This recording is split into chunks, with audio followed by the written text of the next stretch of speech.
Joining me in the studio to talk about Nigeria's rising debt profile is the Chief Executive Officer of Finance with Mukhtar Mohammed. Thank you very much, Mukhtar Mohammed. Talking about this rising debt profile, status of the country, rather alarming. What's your view? Yeah, for the country, it's alarming, especially for Nigeria as a country, especially when you look at our the government makes us to believe that the GDP to debt revenue ratio is still good because we've not even reached 19% threshold. We are very, very nice at that, fine. But what nobody is looking at is the revenue to debt ratio. That's where we should begin to look at, because as it stands now, 70% of our budget is used in servicing debt. So what we have is we have only 30% for recurrent expenditure and for capital project. No nation will survive with that. That's why you see a lot of projects are now being done by the Chinese with loans, government becoming partners with them, because they cannot easily handle those jobs because of the high debt profile. And then we've seen the federal government, of course, from that analysis, taking a huge chunk. Because of the high debt profile. And then we've seen the federal government, of course, from that analysis, taking a huge chunk of costs within the country now. But then it also brings us back to the argument of, is the government ready to cut down on some costs? Are all these costs necessary? Look, government need to tie their belts. It doesn't, because what I say about government in this part of the world, we see government always want Nigerians to tie their belt, but government wants to continue to do business as usual.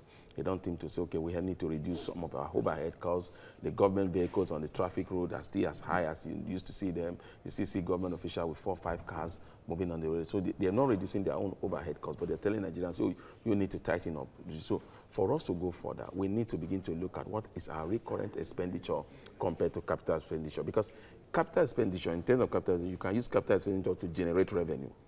By when you do the good roads there, you can put toll gates in those places. When you build hospitals there, you can see people come in there to pay fee to get medical treatment. But when you do recurrent expenditure, you are just paying allowances to people for doing what they are supposed to do.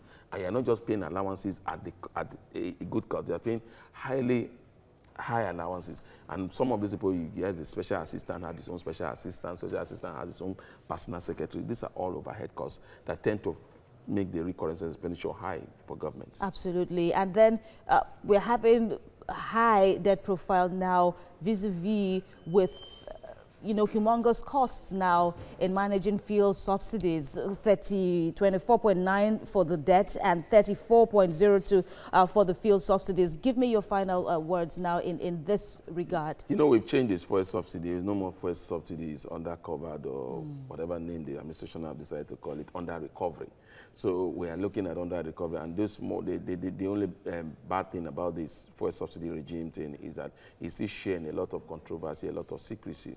And it's supposed to pass through corruption. It's supposed to pass through the National Assembly to appropriate amount for fuel subsidy. It doesn't go through them. We realized that when Nigeria was in recession, we pay more fuel subsidy than when we are out of recession. So we need to look at it critically. Does this really work? I am for a total removal of fuel subsidy. But then you cannot remove fuel subsidy without putting in palliative measures that would tackle other parts that would be so, because in Nigeria, everything is tied around the petroleum product, everything. Between 2006 and 2007, we had a clean slate. There was the debt cancellation, and we started all over again. But the point there is, we thought at that time that the debt cancellation was a good thing, and it was going to put Nigeria, in fact, the promises at that time was that Nigeria was on a very good standing at that time to, start all over again. But here we are just several years down the line, going back into debts again. But you have said many times that there's nothing wrong with debts. There's nothing wrong with debt. It depends on our income. I keep saying our revenue that comes in that matters, because you cannot grow your economy without borrowing. That's the truth. And you don't say you want to do something, oh, I want to use my own fund alone. You need to make a bigger impact, you need to get sources of fund in other places and cheaper source of fund. Yeah, but we need to borrow aright. We need to borrow for capital project. We don't need to borrow for recurrent expenditure. We had savings. We need to save to develop our infrastructure.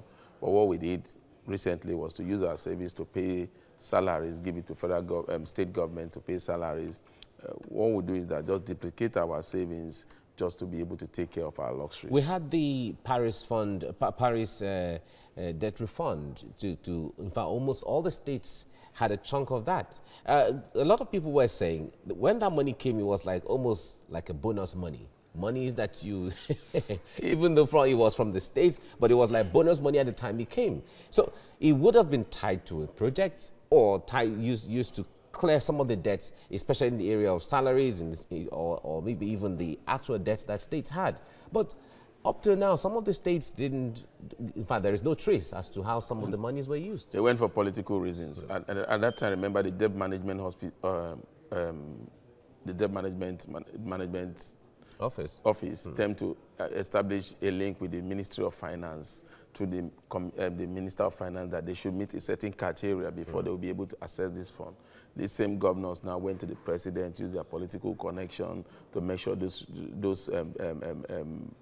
rules were relieved for them to be able to have access to this money. And so when they had access to this money was spent as they wanted to be spent. And remember then the EFCC raised an alarm that some of the governors are not using this money to do the right thing, but nobody listened. So now we are back to some of this government left office with more debt to their predecessor than even when they collected. And some of them did not pay salary. Particular states, most states are still owing up to 10 to 7 months. And even when they pay piecemeal. And yet nobody can give account of the parish debt because we just gave them money. The president at that time looked at the earning power of Nigeria. We're into recession. Nigeria was offering. He used his good offices. Okay, I think the first thing to do is for them to even have food on their table, pay them their salary.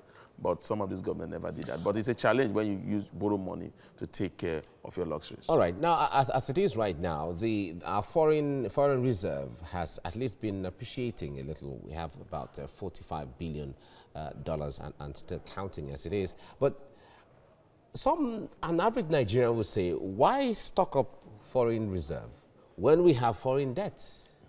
No, you see, this government, let's give it to them, they borrow at right. They borrow at a very low interest. Okay. They were going abroad to borrow at a very low interest, comparable to borrowing at 18 to 20%. We remember the Sukuk funds. Yeah, so then again, they were looking at means of borrowing. They borrow from Nigeria, from the diaspora, they borrow from the capital market, and they were not going to borrow from banks that were giving 23% and 24%, even with their own money there. There is no doubt when the TSA came to play.